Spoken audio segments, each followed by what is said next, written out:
Modern wars no longer begin with explosions. They begin with silence, confusion, and a single decision. One command, one miscalculation, one moment.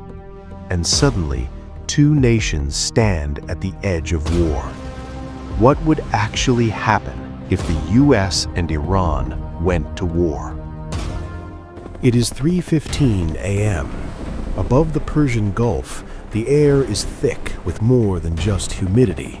It's thick with the tension of a geopolitical powder keg. On the radar of a U.S. Arleigh Burke-class destroyer, hundreds of small, fast-moving blips appear out of nowhere. At the same moment, in the windowless rooms of CENTCOM, sirens scream a warning that has been feared for decades. This is not a drill. This is the spark. A war between the United States and Iran is the scenario that keeps global economists and military joint chiefs awake at night. It's a conflict that wouldn't just reshape the Middle East, it would paralyze the planet in less than 24 hours. But how exactly does it start? What happens when the world's most advanced military machine meets the world's most sophisticated asymmetric defense? Today, using declassified doctrines and wargame simulations from the RAND Corporation and CSIS, we reconstruct the most realistic 24-hour timeline of a modern apocalypse. This is the day the world stands still. Wars in 2026 don't begin with a formal declaration on a mahogany table. They begin in the gray zone. Assume nuclear negotiations have completely collapsed, deadlines have passed, and Washington, relying on sensitive intelligence, opts for a limited strike, not a full-scale war. The objective? Cripple Iran's core military and nuclear infrastructure while carefully avoiding rapid escalation. The war begins in the invisible domain. It's not a total blackout, it's systemic confusion. US Cyber Command doesn't cut the power, they poison the data. GPS signals begin to flicker, and Iranian command and control networks start seeing ghost targets. In the Gulf, radars don't go dark, they show 1,000 false blips. In modern war, the first casualty isn't a soldier, it's the truth on your computer screen. As the digital fog thickens, the kinetic strikes begin. This is Operation Midnight Hammer. Stealth assets and tomahawks focus on decoupling Iran's combat power. They aren't carpet-bombing cities. They are surgically removing the eyes and ears of the IRGC, targeting radar sites, drone hubs, and underground command centers. The goal is simple. Strike hard enough to paralyze, but leave enough room for Tehran to pick up the phone and surrender. They were wrong. Tehran's answer isn't a conventional naval battle, it's a swarm response. Following the doctrine of asymmetric defense, hundreds of small, fast attack craft and Shahed drones harass naval assets in the Gulf. Proxies in Lebanon and Iraq ignite their own fronts, turning a localized strike into a regional wildfire. In the Strait of Hormuz, the first smart mines are deployed, sending a clear message: if we can't export oil, no one can. By the 24-hour mark, the battlefield shifts from the sand to the stock exchange. Even without a total blockade of the strait, the war risk premium triggers a global panic. Oil prices experience a violent vertical spike, and Asian markets open to a sea of red. At the UN, emergency sessions go nowhere. The world realizes this isn't a limited operation anymore. But day one was just the spark. While the world prayed for a quick ceasefire, the 2026 reality was far more sinister. You see, a limited strike is a ghost of the past. In the era of AI and hypersonics, once the first domino falls, the entire global order begins to tilt. The smoke in the Gulf is blinding, but it's what's behind that smoke that should terrify you. Washington thought they were stepping into a boxing ring with a single opponent. They were wrong. They just walked into a global ambush.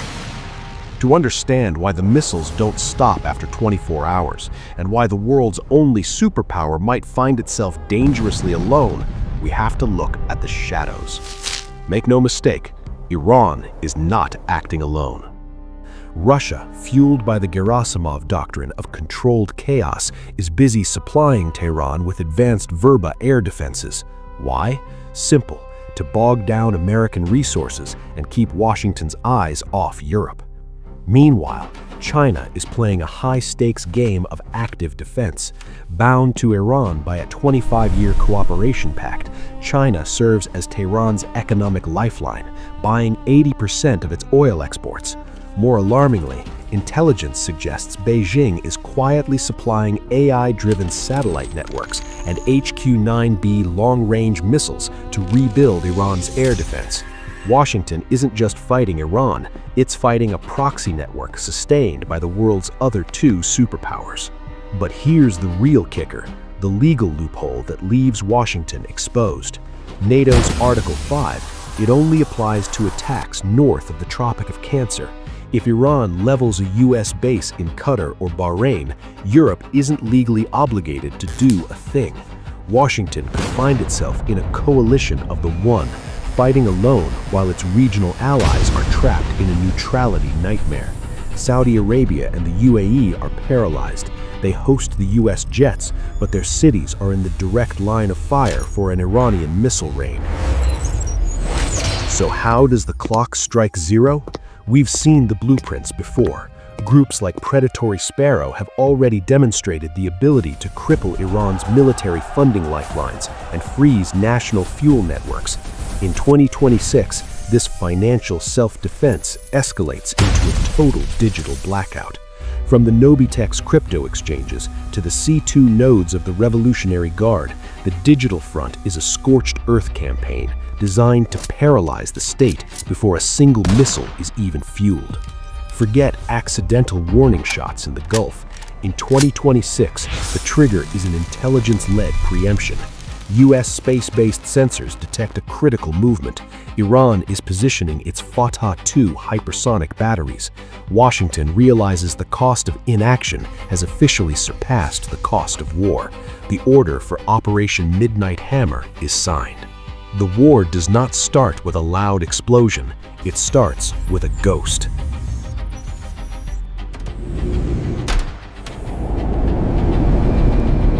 The B-21 Raider, the world's first true sixth-generation data platform, penetrates Iranian airspace.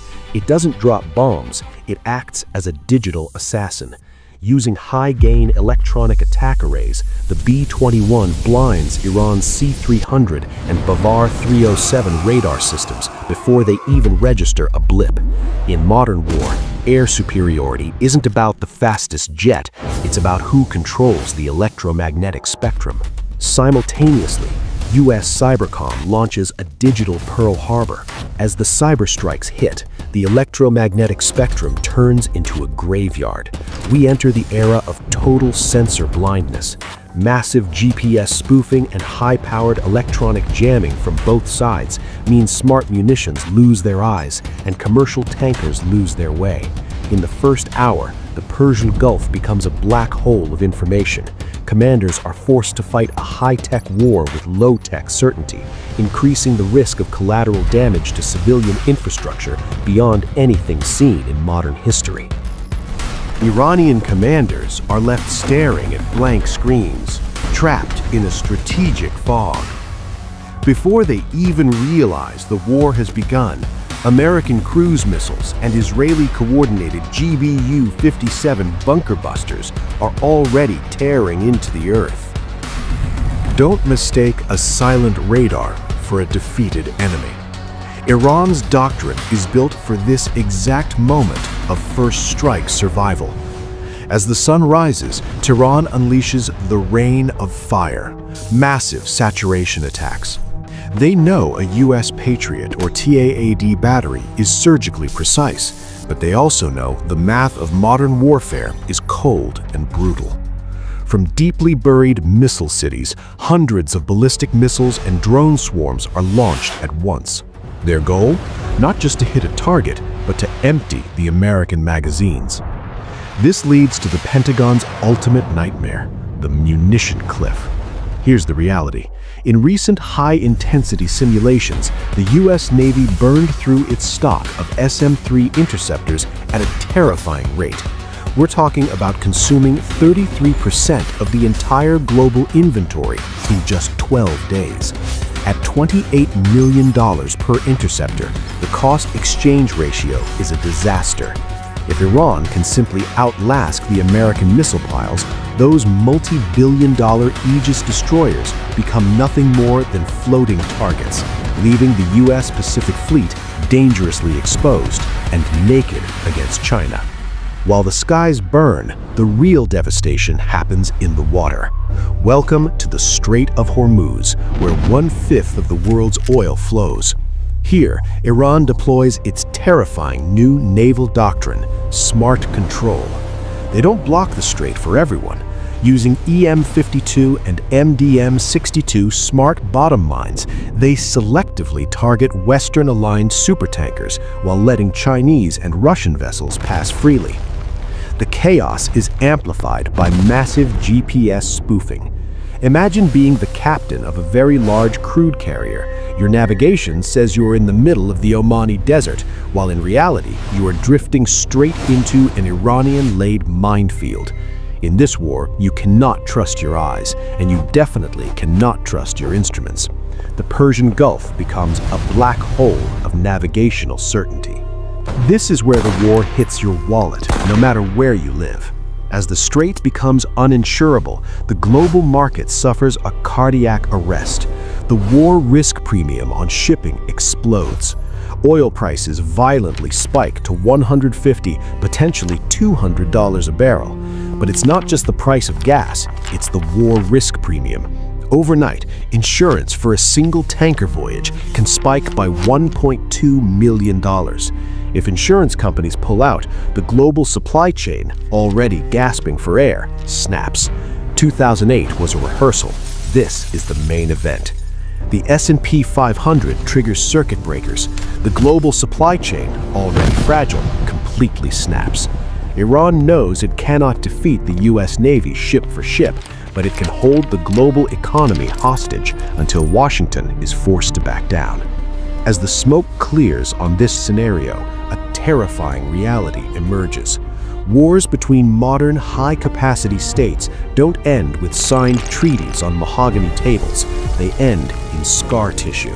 There is no mission accomplished moment here. Instead, planners warn of the victory disease, a psychological trap where early tactical success in the first 48 hours blinds leaders to the brutal reality of long-term attrition. The 12-day inferno proves you don't win a war like this. You simply reach a state of mutual exhaustion where the winner is just the one who collapses last. The true lethality of 2026 isn't the explosion of the bombs, but the collapse of the systems that sustain life. When the power grids die, the desalination plants stop. In a region where water is more precious than oil, the secondary death toll from dehydration, healthcare collapse, and the total breakdown of food logistics quickly outpaces the combat casualties. This is the human scar tissue that no treaty can heal. We are currently standing in a rationality trap, a world where one side's desperate deterrence is seen by the other as an existential provocation. The question is no longer who wins. In a conflict that paralyzes the planet and leaves a generation traumatized, the only question that matters is, can the world afford to find out? Do you think diplomacy can still pull us back from the brink of the 2026 trigger window, or is the clock already at zero? Let me know your thoughts in the comments. Subscribe for more deep dives into the hidden architecture of global geopolitics. I'll see you in the next one.